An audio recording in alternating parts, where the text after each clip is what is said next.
लागी हो, छठ खातिर एगो पियरी लागी हो, कोसी भरेला ढकना दियरी लागी हो, कोसी भरेला ढकना दियरी लागी हो।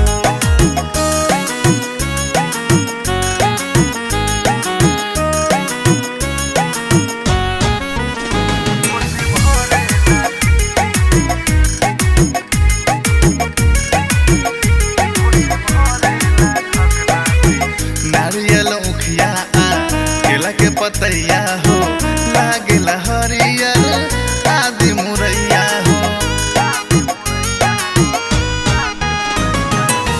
नारियल उखिया केला के पतैया हो, लागेला हरियर आदि मुरैया हो।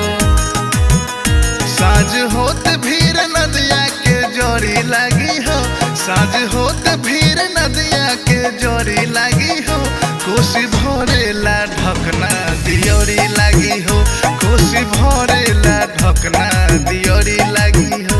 कोसी भरेला ढकना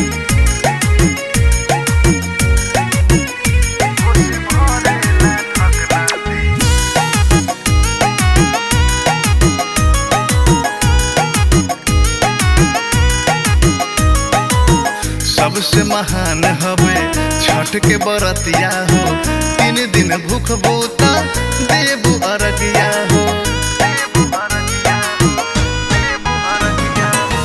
सबसे महान हवे छठ के बरतिया हो, 3 दिन भूख बूता देबू अरगिया हो।